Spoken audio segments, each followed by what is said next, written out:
여러분 안녕하십니까? 말씀으로 하루를 여는 천수답의 새벽 묵상. 오늘은 민수기 25장을 하나님의 질투로 일어서라 라는 제목으로 묵상합니다. 무장한 원수들의 칼이나 광야의 맹수보다 더 위험하고 무서운 것은 나태와 안일입니다. 우리가 원수의 공격을 받을 때에는 정신을 차리고 자신을 지키기 위해 영적으로 무장하지만 성공이 주어지고 생활의 어려움이 지나가면 그때 사람은 영적으로 나태해질 수가 있지요. 그때가 사실 가장 위험할 때입니다. 이스라엘 백성들이 아카시아 숲이 즐비한 시딤 골짜기에 있을 때가 바로 그 시기였지요. 어떤 사술과 저주로도 그리고 힘으로도 이스라엘을 무너뜨릴 수 없다는 사실을 알게 된 발락은 발람의 제안에 따라 백성들의 마음에 경계를 풀고 있는 틈을 타서 모압과 미디안 여인들을 이용해 저들을 타락케 할 방도를 준비하였습니다. 민수기 25장 1절 이하에 이스라엘이 시딤에 머물러 있더니 그 백성이 모압 여자들과 음행하기를 시작하니라. 그 여자들이 자기 신들에게 제사할 때 이스라엘 백성을 청하매 백성이 먹고 그들의 신들에게 절함으로 이스라엘이 바알보올에게 가담한지라 여호와께서 이스라엘에게 진노하시니라. 원수의 어떤 공격에도 견디고 단단했던 이스라엘 진영이 순식간에 무너지고 말았습니다. 여유와 평안을 즐기며 안심으로 빗장을 푼 이스라엘 진영이 이 미디안 여인들이 숨어 들어와 친교와 교제라는 이름으로 음탕한 자신들의 제사에 이스라엘을 이끌어 들인 것이지요.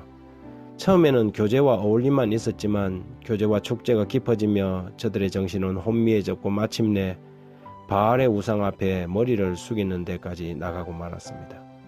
이런 백성들의 타락에 오히려 두령들이 앞장을 섰고 하나님의 진노가 신속히 임하였습니다. 원수와의 치열한 전투에서도 잃지 않았던 목숨들이 하나님의 진노로 순식간에 수만 명이 연병으로 죽어나갔습니다. 백성들은 자신들 곁에서 죽어 쓰러지는 사람들을 보면서 자신들이 얼마나 위험한 죄를 저질렀는지 깨닫게 되었지요. 신속하게 가담자들 가운데 백성의 두령들의 목이 매달리고 백성들은 자신들의 회막 앞에서 머리를 풀고 슬픔으로 애곡하였습니다. 그런데 그 시간에 시므리라는 사람은 이 미디안 족장의 딸을 데리고 대범하게 이스라엘 진영으로 들어와 버젓이 자신의 막사 안으로 들어간 것입니다. 그때 제사장 엘라아살의 아들 비느하스가 창을 들고 들어가서 두 사람을 심판했지요. 그제서야 진영을 초토화시키던 연병이 그쳤습니다. 25장 10절과 11절에 여호와께서 모세에게 말씀하여 이르시되 제사장 아론의 손자 엘라아살의 아들 비느하스가 내 질투심으로 질투하여 이스라엘 자손 중에서 내 노를 돌이켜서 내 질투심으로 그들을 소멸하지 않게 하였도다. 누가 비느하스에게 너는 왜 그렇게 잔인하냐, 너는 왜 하나님의 제사장이 살인을 저지르느냐고 항의하는 사람이 없었습니다. 그것이 바로 하나님의 질투로 일어난 일이기 때문이었지요. 이스라엘 진영이 위기를 맞아서 백성들이 죽어나가고 하나님의 진노가 내리고 있는데 오히려 가만히 앉아서 슬퍼하고 눈물만 흘리고 있는 것이 과연 저들이 해야 할 일이었을까요? 비느하스에게 그런 질투심을 바라게 하신 분은 누구였을까요? 그날의 사건으로 비느하스의 가문은 영원한 제사장 직분의 언약을 받게 되었습니다.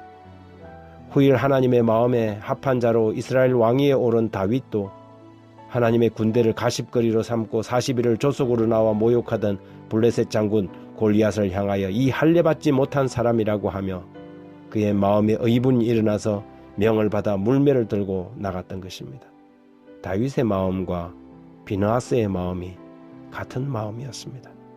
하나님의 군대를 모욕하고 백성들을 죄악으로 빠져들게 만드는 이 죄악을 바라만 보고 있는 사람들이 아니라 분연히 일어나 원수의 배에 창을 찌르는 비느하스 같은 사람들이 하나님의 마음에 합한 사람이 아닐까 생각합니다.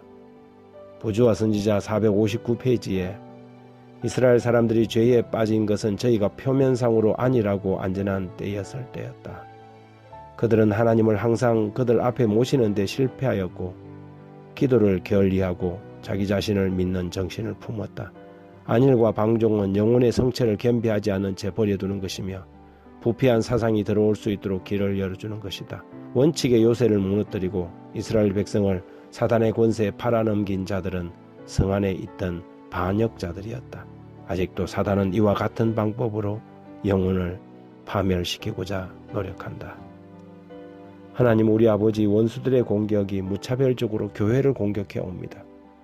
자신들의 탐욕을 숨긴 채 백성들을 유혹하여 무리에서 떠나게 하고 진영을 와해시키는 작업이 지금도 진행되고 있습니다.